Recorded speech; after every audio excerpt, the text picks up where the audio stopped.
आइए आज हम शिव महापुराण के चतुर्थ दिवस में प्रवेश करने जा रहे हैं। आज हमारी कथा का चतुर्थ दिवस है और कल सुंदर पावन हमने महादेव और पार्वती जी के विवाह का दर्शन हमने किया, उनका विवाह संपन्न हुआ।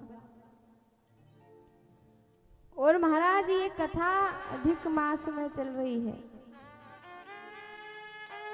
पार्वती जी ने पूछा कि अधिक मास का क्या फल है, अधिक मास में कथा सुनने का अधिक मास की विशेषता क्या है।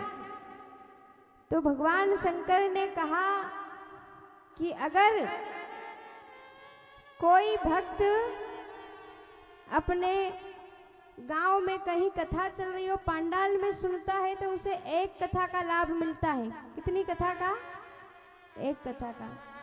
और वही कथा अगर नदी के किनारे सुन रहे हो तो उसे एक ही कथा में 10 कथा का लाभ मिलता है। कितना? 10 कथा का।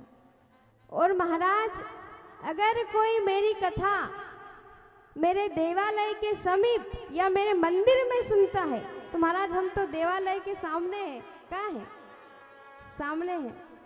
कि मेरे मंदिर में या मेरे देवालय के समीप सुनता है तो उसे हजारों कथाओं का लाभ एक साथ मिल जाता है। और इससे भी अच्छी बात उन्होंने कहा कि वो तो मिलता है, लेकिन अगर अधिक मास में सुने तो उसका लाभ 10 गुना और बढ़ जाता है। तो आप दोनों चीज का आनंद ले रहे हैं, क्योंकि महाकाल राजा के सामने हमारी कथा हो रही है, उनके देवालय के सामने। और सदा सांब शिव ओगड़दानी हमारे भगवान शंकर की ही कृपा है, उनकी निज कृपा बरस रही है, तभी हम यहाँ बैठे हैं महाराज। तभी हमें ये भक्ति का पथ मिला है। ये हर किसी के किस्मत में नहीं है। कितने आपके यहाँ 1200 वोटिंग है, कितनी है ना? 1200, 1250। तो क्या 1250 लोग बैठे हैं? नहीं। क्यों नहीं बैठे? क्योंकि हर किसी के किस्मत में कथा नहीं होती। किस्मत वाले ही सुन पाते हैं, जिसको भगवान यहाँ बिठाते हैं। मैंने कल भी कहा आपको कि जिसको इंसान चुनता है वो संसद में बैठता है, वो कुर्सी पे बैठता है, पर जिसको भोलेनाथ चुनता है वो यहाँ बैठता है। उनकी मर्जी के बिना कुछ नहीं होता महाराज। कि अति हरि कृपा जहां पर होई, भगवान की अति कृपा हुई है जब जाके ये योग लगा है। अति कृपा।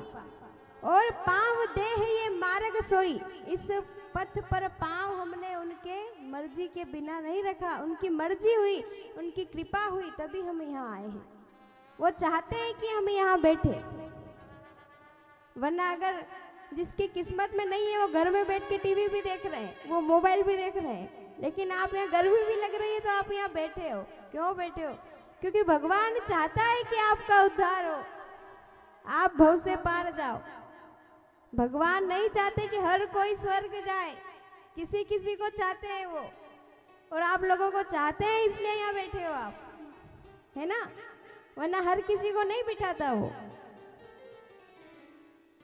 लोग नरक भी जाते हैं, लोग स्वर्ग भी जाते हैं, लेकिन भगवान ने आपको यहाँ बिठाया है। और महाराज भगवान शंकर के सिवा हमारे शरीर का बोझ और कोई उठा ही नहीं सकता, कोई नहीं उठा सकता। हमारे जो शरीर का बोझ ढो रहा है, जो इन पापों को हमसे दूर कर सकता है, मिटा सकता है, वो भगवान शंकर है।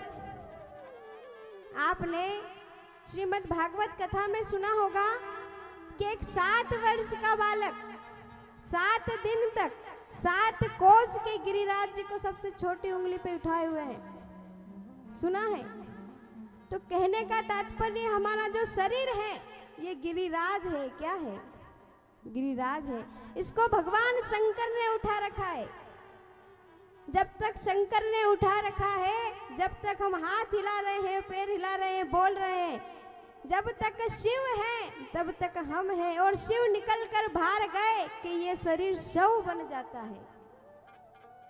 शिव जैसे ही निकल कर बाहर जाते हैं तो ये शरीर शव बन जाता है। फिर आपका नाम किसी काम का नहीं है, चाहे आपका नाम छगन लाल, मगन लाल, दापू भाई कुछ भी हो, सब साइड होके आपको डेड बॉडी कहा जाता है। क्या कहा जाता है? लाश कहा जाता है। जब तक शिव है तब तक हम इंसान हैं। जब वो अलग निकल कर बैठ गया महाराज तो फिर कुछ नहीं रहता। कितना ही प्रेम कर लो घर वालों से, 2 घंटे में तो सारी तैयारी कर देते हैं ले जाने की कि उठाओ रात, अरे शाम पड़े, अगर शाम पड़े मृत्यु हुई जल्दी करो, सूर्य अस्त के बाद दाग नहीं होगा, सुबह तक बासने लग जाएंगे, रो रो के मर जाएंगे घर वाले, है ना। घर वालों को रोना नहीं पड़े, जल्दी से तीर्थ भोजन हो जाए, इसलिए जल्दी से सारी सामग्री जुट जाती है कि उठाओ और ले जाओ, जल्दी ले जाओ। तो जब तक भगवान शिव है तब तक हम हैं, और उन पर विश्वास रहेगा तो आपको ऐसी 1000 कथाओं में ले जाकर वो बिठा देगा। कहीं से कहाँ पहुंचा दे कोई नहीं जानता महाराज, कोई नहीं जानता।